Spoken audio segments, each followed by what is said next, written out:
আসসালামু আলাইকুম প্রিয় দর্শক, অন্য মঞ্চের আলাপচারিতায় আপনাদের সকলকে আমন্ত্রণ জানাচ্ছি।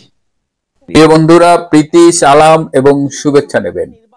একটা জিনিস আমার মাথায় ঢোকে না, শেখ হাসিনা তো চলে গেছেন গত বছরের 5ই আগস্ট। অনেকে বলেন পালিয়ে গেছেন, যে যার মতো করে বলেন। তারপরেও 13 মাস হয়ে গেল, প্রায় 14 মাস হতে চললো। শেখ হাসিনাকে নিয়ে আপনাদের এত মাথা কেন ব্যথা, এত ভয় পান কেন? এই যে আজকে 26শে সেপ্টেম্বর মানব জমিনে মতিউর রহমান চৌধুরী, মানব জমিনের সম্পাদক, তিনি একটা নিবন্ধ লিখেছেন যে হাসিনার ফেরা এবং আওয়ামী লীগের ভবিষ্যৎ। এবং সেখানে দুইটা প্রস্তাবনার কথা বলা হয়েছে। একটা হলো যে শেখ হাসিনাকে নিয়ে আওয়ামী লীগের পুনর্গঠন সম্ভব না, জনগণ শেখ হাসিনার বিপক্ষে চলে গেছে, শেখ হাসিনার বিরুদ্ধে ট্রাইব্যুনালে মামলা চলছে, এই মামলায় তার সাজা হয়ে যাবে। আচ্ছা, শেখ হাসিনাকে ছাড়া যদি আওয়ামী লীগের পুনর্গঠন সম্ভব না হয়, আওয়ামী লীগ কিভাবে পুনর্গঠিত হবে, এই সিদ্ধান্তটা কি মানব জমিনের মতিউর রহমান নেবে, নাকি ইউনূস নেবে, নাকি ডাস্টবিন শফিক নেবে? এই সিদ্ধান্তটা কে নেবে? আওয়ামী লীগ কিভাবে চলবে, আওয়ামী লীগ রাজনীতিতে ফিরে আসবে কিনা, এই যে একটা ট্রাইব্যুনাল করা হয়েছে। যদি বিবেকবান সম্পাদক হতেন, সাংবাদিক হইতেন, মতিউর রহমান চৌধুরীকে তো আমি চিনি, সে 80-র দশক থেকে চিনি। তখন আমি ইত্তেফাকে যাইতাম, আমি মেডিকেলের ছাত্র ছিলাম। আমাকে খুব স্নেহ করতেন। জাহিদুজ্জামান ফারুক অর্থনীতির পাতা দেখতেন, অর্থনীতির রিপোর্টার, খুব সম্মানিত একজন রিপোর্টার ছিল। এবং তখন ইত্তেফাকে এক ঝাঁক রিপোর্টার ছিল। জাহিদুজ্জামান ফারুক ভাই ছিল, গোলাম সারোয়ার ভাই ছিলেন, নাজিমউদ্দিন মুস্তান নামে একজন ছিলেন, এই মতিউর রহমান চৌধুরীও ছিলেন। এরা তো সব তখন স্টার সাংবাদিক। তো মতিউর রহমান চৌধুরী, আজকে আপনি আওয়ামী লীগের কি হবে, শেখ হাসিনার কি হবে, এটা নিয়ে আপনার ঘুম হারাম হয়ে গেছে। আপনি কি একবারও প্রশ্ন তুলেছেন যে এই যে আইসিটিতে বিচার হচ্ছে, আইসিটিতে আইনগতভাবে অবৈধ, এখানে 71 সালের যুদ্ধের বাইরে কোনো বিচার করার সুযোগ নাই? এত বড় জাতির বিবেক হয়ে গেছেন, আজকে দেশে যখন মব হচ্ছে, আজকে দেশে যখন জঙ্গিবাদের উত্থান হচ্ছে, আজকে যখন বিচারহীনতায় সারা জাতি ভুগছে, আজকে আদালতে কোনো বিচার হচ্ছে না, বিচারপতিরা স্বাধীন রায় দিতে পারতেছে না, আজকে আসামি হাজির হলে সেখানে মব করা হচ্ছে, ডিম মারা হচ্ছে, আপনার বিবেক কি তখন কামড়ায়? কোথায় থাকে তখন আপনার বিবেক? আজকে আপনি আওয়ামী লীগের শেখ হাসিনার নেতৃত্ব নিয়ে মাথা ঘামাচ্ছেন। আওয়ামী লীগ মুসলিম লীগ হয়ে যাবে কিনা এই দুশ্চিন্তায় আপনার ঘুম হয় না। আওয়ামী লীগ মুসলিম লীগ হলে হবে? আওয়ামী লীগ তো আপনার টাকায় চলে না, আপনার বাপের টাকায় চলে না। আওয়ামী লীগ বাংলাদেশের জনগণ সিদ্ধান্ত নেবে যে আওয়ামী লীগ থাকবে কি থাকবে না। তিনি আবার দ্বিতীয় প্রস্তাবটা কি দিচ্ছে, শেখ হাসিনাকে সরায় 75 সালে পরে আওয়ামী লীগ যখন পুনর্গঠিত হয়, তখন জোহরা তাজউদ্দিনের নেতৃত্ব ছিল।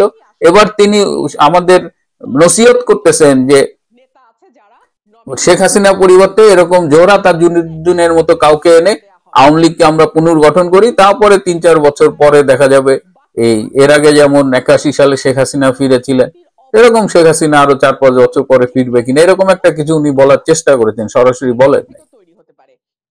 তাহলে আওয়ামী লীগ কাকে নেতা বানাবে? আওয়ামী লীগ পুনর্গঠিত হবে, আওয়ামী লীগ কি ধ্বংস হয়ে যাবে? বাংলার জনগণ, এটা তো বাংলাদেশের জনগণ সিদ্ধান্তটা নেবে। বাংলাদেশের জনগণ যদি চায় যে আওয়ামী লীগ থাকবে না, ইটস ফেয়ার এনাফ। কোন রাজনৈতিক দলই যুগ যুগ ধরে থাকে নাই। 200-300 বছর 400 বছর ধরে একটা রাজনৈতিক দল নাও থাকতো। আপনাদের এত মাথা ব্যথা কেন মতি ভাই? এত ভয় লাগে? শেখ হাসিনাকে এত ভয় পান? চলে গেছে, এই যে 28 তারিখে তার জন্মদিন, আপনাদের এত ভয় লাগে কেন মতি ভাই? দেশটাকে বেচে দিচ্ছেন না, ষড়যন্ত্র করছেন, এত নীতি কথা বলেন, কত ডলার পাইছেন জাতির সামনে বলেন, জাতিকে বলেন যে শেখ হাসিনাকে হটানোর জন্য কত টাকার কন্ট্যাক্ট ছিল আপনার সাথে, ইউএস কত ডলার আপনার অ্যাকাউন্টে ঢুকছে, এগুলো বলেন। লজ্জা করে না আপনার? দেশ বিক্রির জন্য বিদেশের কাছে মাথা বেচা দেন। আপনি আসছেন শেখ হাসিনার নেতৃত্ব নিয়ে চিন্তা করতে। যে দেশে 4.5 কোটি সমর্থক, অনুসারী, নেতা কর্মী থাকে, আপনি সেই দলটার ভবিষ্যৎ নিয়ে চিন্তা করতেছেন। পালানোর কোনো জায়গা থাকবে আপনার? অনেক আপনি শেখ হাসিনা প্রধানমন্ত্রী ছিল বলেই আপনারা এইসব সাংবাদিকতা করে এত জায়গায় আসছেন। ইউনূসের সমালোচনা করে দেখেন তো, মতিউর রহমান চৌধুরী কয়দিন সম্পাদক থাকে আর কয়দিন মানব জমিনে কি ছাড়তে পারেন? নিজেই তো বলছেন সাংবাদিকরা কথা বলতে পারে না। আমি খুব আমি মতিউর রহমান চৌধুরীদের কাছে এইগুলো আশা করিনি, কারণ আমরা তো দেখেছি দে আর স্টার্স, তাদের প্রতি তো আমাদের একটা সম্মান ছিলই, কিন্তু এরা নিজেদের কর্মকাণ্ডে এবং টাকার কাছে যেভাবে বিক্রি করেছে নিজেকে, তাদের তো আর কোনো সম্মান করার কিছু নেই। এখন শুধু অপেক্ষায় থাকবে বাংলাদেশের জনগণ যে হাওয়া বদলাইলে এইসব মতিউর রহমান চৌধুরীদের কি পরিণতি হয়। আরো একজন আছে কারওয়ান বাজারের, সে আর এক জাতির বিবেক, একটা জরিপ ছাপাইছে দেখলাম ডেইলি স্টারে, যে বাঙালিদের মধ্যে বঙ্গবন্ধু এখনো সর্বকালের সেরা বাঙালি, সেরা টপ নাম্বার 1। শেখ হাসিনা একেবারে 0। শেখ হাসিনার পক্ষে কোনো স্কোর নাই। এই জরিপটা কারা করে? 55 লাখ হইলো আওয়ামী লীগ, যুবলীগ, ছাত্রলীগ, স্বেচ্ছাসেবক লীগ, এই সব মিলায় আওয়ামী লীগের যত অঙ্গ সংগঠন, ভ্রাতৃপ্রতিম সংগঠন আছে একেবারে উপর ইউনিয়ন পর্যায় পর্যন্ত, এই সব মিলায় এখানে পদের সংখ্যা হলো 55 লাখ। 55 লাখ শুধু পদের সংখ্যা। এই পদে যদি আপনি একজন দুজন ধরেন, তাহলে তো 55 লাখ পদে 55 লোক, কিছু লোকের রিপিট আছে, তাহলে 45 লাখ লোক ধরি, তারা আমাদের পদ ধারণ করে এই সংগঠনে। আর এই সংগঠনে আপনি শেখ হাসিনার স্কোর 0 করে ফেললেন। বাংলাদেশের জরিপ হয়েছে একটা হাস্যকর বিষয়। আমার দুর্ভাগ্য যে আমার যে পেশা, আমি যে গবেষক বলি, এই গবেষণার একটা অংশ হলো যে জরিপ পরিচালনা করা। এই জরিপের প্রথমত হলো যে আপনার স্যাম্পল সাইজ, কতজনকে আপনি জরিপে ইন্টারভিউ করবেন, এই যাদের ইন্টারভিউ করবেন তাদের আপনি কিভাবে সিলেক্ট করতেছেন, that is the most vital part. আমি ধরেন 5 লাখ লোকের ইন্টারভিউ করলাম, কিন্তু 5 লাখ লোকই বিএনপির সমর্থক, তাহলে ওই জরিপের রেজাল্ট জানেন? সারা বাংলাদেশে মিনিমাম আপনি যদি 400 লোক সিলেক্ট করতে পারেন একদম র্যান্ডমলি, পিওরলি র্যান্ডমলি, এখানে কোনো পক্ষ, ওই 400 লোকই কিন্তু আপনার বাংলাদেশের একটা ধারণা আপনি পাবেন। তারপরে জরিপের অনেক এই sample size calculation, sample selection, যাদের আমরা ইন্টারভিউ করব, এগুলো বিভিন্ন পদ্ধতি আছে। এই পদ্ধতিগুলো বলা হয় না এই পদ্ধতিগুলো রিপ্রেজেন্টেটিভ কিনা, এই সিলেকশন র্যান্ডম কিনা, বা কোনো কিছু বলা হয় না। একটা রেজাল্ট আপনারা জাতির সামনে হাজির করে দেন। কি রকমের জ্ঞান পাপী হইতে পারেন আপনারা?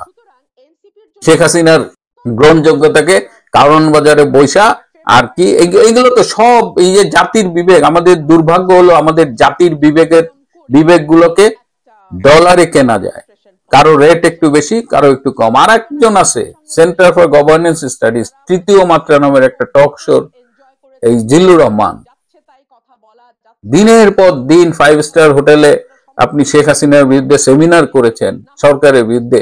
টাকাগুলো কে দিয়েছে আপনাকে? মার্কিন ডলার। আপনি সেই হিসাব প্রকাশ করেছেন জাতির সামনে, কত মার্কিন ডলারে বিক্রি হয়েছিলেন। স্টার্লিং বাংলাদেশে আসবে এই ব্যাপারে আপনি যোগাযোগ করে ডক্টর ইউনূসকে হেল্প করেছিলেন। যে স্টার্লিং সাথে ইউনূসের যোগাযোগ হয়েছে, ডক্টর ইউনূস আপনাকে ভুলে গেছে। ডক্টর ইউনূস এইটাই, ডক্টর ইউনূস কাউকে মনে রাখে না, নিজের স্বার্থের বাইরে এক ফোঁটাও বোঝে না। স্টার্লিং ডক্টর ইউনূস নিজের মতো করে গ্রামীণ ফোন টোন দিয়ে করছে, জিল্লুর রহমানকে নেয় নাই। এই জিল্লুর রহমানের ক্ষোভ, তার ভাগাভাগিতে বনে নাই বলে সে এখন মাঝে মধ্যে দেখবেন যে ইউনূসের এগেইনস্টে কথা বলে, কিন্তু তাকে জিজ্ঞেস করবেন যে আমেরিকার কাছে কত টাকায় নিজেকে বিক্রি করেছিল। এই যে এইসব জ্ঞান পাপী, এইসব তথাকথিত সুশীল দেশটাকে ধ্বংস করেছে, কিন্তু নিজের ব্যাংক অ্যাকাউন্টটাকে ভারী করেছে। আমরাও বিদেশে থাকি, আমরা তো দেশের প্রশ্নে কখনোই কোনো আপোষ করিনি। দেশের কাছে এত ঋণ, দেশে পড়াশোনা করেছি, সরকারি টাকায় পড়াশোনা করেছি, স্কলারশিপ পেয়েছি, ঢাকা মেডিকেল কলেজে পড়েছি, সবই তো বাংলাদেশের কাছে আমাদের ঋণ। এই ঋণ তো কোনোদিন শোধ হবে না। তারপরেও চেষ্টা করেছি, যদি সামান্য কোনো সুযোগ থাকে আমার এক্সপার্টিজের জায়গা থেকে, আমি সেটা নির্দ্বিধায় দেশের জন্য করেছি, এবং কোনোদিন তার বিনিময়ে দেশের কাছ থেকে কিছু নেইনি। কারণ অলরেডি এত ঋণ, আবার কি ঋণ বাড়াবো? বলছি ভাই, শেখ হাসিনাকে একটু ছাড়েন, আওয়ামী লীগকে একটু ছাড়েন। আপনারা দেশ চালাচ্ছেন, দেশটাকে ধ্বংস করতেছেন। তারপরেও জরিপ করে বলেন 72% আপনাদের সাথে, 80% আপনাদের সাথে। সেই জরিপের এতই জোশ রোশনায় যে তার পাশে আবার ডাস্টবিন শফিককে বসায় রাখতে হয়। তো সারা পৃথিবীতে মানুষজন তো এই মেথডস বিষয়গুলো জানে, গবেষণা পদ্ধতি নিয়ে তো কাজ করা হয়। যা ইচ্ছা আপনারা বলতে পারেন, কিন্তু জনগণের লিজ নিয়েন না। জনগণ সময় মতো তাদের কাজটা করবে। আপনারা পালাবার পথ পাবেন কিনা সেটা আপনারা ভাবতে পারেন। আমি জানি আপনারা রাতে ঘুমাইতে পারেন না। রাতে যদি ঘুমাইতে পারতেন, যদি নির্ভয়ে চলাফেরা করতে পারতেন, তাহলে শেখ হাসিনাকে নিয়ে পড়ে থাকতেন না। এখন তফসি জপে লাভ নাই, যুদ্ধ শুরু হয়ে গেছে। সেই যুদ্ধে আপনাদের পক্ষ নির্ধারিত, দেশ বিক্রি করেছেন, বিদেশি প্রভুর পদলেহন করেছেন, তাদের দালালি করেছেন। এর পরিণতি কি হবে, ভালো না মন্দ, সময় সেটা বলে দেবে। প্রিয় বন্ধুরা, আজ একটু বলতেই হলো, এই কথাগুলো বলা দরকার, কারণ আমরা কিছু বলি না বলে তারা বাড়তে বাড়তে বাড়তে মানে একেবারে আকাশের উপরে উঠে গেছে তাদের মাথা। ভালো থাকবেন, সুস্থ থাকবেন, এসব দালালগুলোকে চিনে রাখবেন, এবং সময়ই নির্ধারণ করবে এদের পরিণতি কি হবে। আজকে 3 দিন যাবত সারা ফেসবুক বলেন, বাংলাদেশের জাতীয় দৈনিক পত্রিকা বলেন, মিডিয়া বলেন, সবই ছিল ডিমময়। মানে আক্তারকে কেন ডিম মারা হলো, কেন মারা হলো, এটা তো খারাপ কাজ, এটা তো এই হলো সেই হলো, ফেসিস্টরা দেশের মান সম্মান ডুবাচ্ছে, এইভাবে ব্যাপক কথাবার্তা। মানে সব প্রবলেম আওয়ামী লীগই করছে। কিন্তু এই বাংলাদেশের মানুষ এটা এখনো বুঝতে পারেনি যে ডিম মারার সংস্কৃতি এটা নরমাল ছিল। ডিম মারা, টমেটো মারা, এগুলো নরমাল। ইউরোপ আমেরিকার মাটিতে এগুলো নরমাল, এটা প্রতিবাদের একটা ভাষা। যে আজ বিএনপি এবং জামাতের এক ক্যাডারকে নিউ ইয়র্ক পুলিশ অ্যারেস্ট করেছে। আমি আপনাকে প্রথম অংশে দেখিয়েছি আওয়ামী লীগের সমাবেশ এবং মিছিলের ঘটনা, যেটা আওয়ামী লীগ আগে পারমিশন নিয়ে ছিল জাতিসংঘের সাধারণ অধিবেশনের সামনের খোলা মাঠে করবে। বিএনপিরও সম্ভবত পারমিশন ছিল, বিএনপি জামাতের, তারা ছিল তাদের পার্টে, আর আওয়ামী লীগ ছিল আওয়ামী লীগের পার্টি। এই মিছিল সমাবেশে একজন ভদ্রলোক, তিনি ভুলে ওইদিকে চলে যান, তাকে প্রথমে মারা হয়। এরপরে বিএনপি শিবিরের এক ছেলে এসে ছাত্রলীগ নেতার হৃদয়ের উপর গায়ে হাত তুলে ফেলেন, যেটা ইউরোপ আমেরিকাতে নরমাল নয়। কারণ হচ্ছে যে আপনি গালাগালি, ইনসাল্টিং এগুলো পর্যন্ত ঠিক আছে যতক্ষণ আপনি হাত না দেবেন, কিন্তু প্রথম হিটটাই করে বসে ওই ছেলে। সুতরাং সে যখন হৃদয়কে মারে, হৃদয় যান বাঁচানোর জন্য সেও প্রতিরোধ করতে হবে। আর এটা তৎক্ষণাৎ পুলিশ দেখে ফেলে এবং পুলিশ তাকে তুলে একটাই আছাড় দেয়, এরপর ধরে নিয়ে যায়। এখন দেখেন যে বাংলাদেশের মান সম্মান আসলে কারা নষ্ট করছে। আরে বাবা, আমরা তো পৃথিবীর সাথে এক থেকে আমরা হয়তো ডিম মেরেছি, তোমাদেরকে কালো পতাকা দেখিয়েছি, বা জুতার মালা, তোমাদের প্রতিকৃতিতে জুতার মালা দিয়েছে, এটা পৃথিবীর সব জায়গায়। পুরো ইউরোপে, এটা ইউরোপ আমেরিকা সভ্য সমাজে এটা ওয়েল অ্যান্ড গুড, এটা নিয়ে কোনো কথা বলা যাবে না, এটা ওয়েল, এটা করতে পারবে। কিন্তু এই যে জামাত এবং বিএনপির মব সন্ত্রাসী, ওরা বাংলাদেশে যেমন মব করছে, সেম ঘটনাটা আজকে আবার আমেরিকার মাটিতে ঘটালো, এবং এটা ওয়ার্ল্ড মিডিয়ায় এখন সবচেয়ে হট টপিকস। এবং এইটা নিয়ে বর্তমানে আওয়ামী লীগের যারা আছেন এনারা সকলে মিলে একটা মামলার প্রস্তুতি নিচ্ছেন। তো মামলায় কে কে আসামি হবেন এবং তাদের কি হবে, আমি আপনাদেরকে ঠিক 3 ঘন্টার ভেতরে বিস্তারিত জানিয়ে দেব যে কে কে ফেসে যাচ্ছেন এই মামলায়, কার কার ফেসে যাওয়া কনফার্ম, এটা আমি বলে 3 ঘন্টার ভেতরে আপনাদেরকে দিব। সুতরাং সেই সময় পর্যন্ত বিদায় নিচ্ছি। সাবস্ক্রাইব করতে ভুলবেন না প্লিজ। কমেন্টস করেন, কিছু না পারলে just love react, sad react, what ever কি আপনি চান সেরকম একটা কমেন্টস দিয়ে দেন, এতেই আমাদের উপকার। ধন্যবাদ।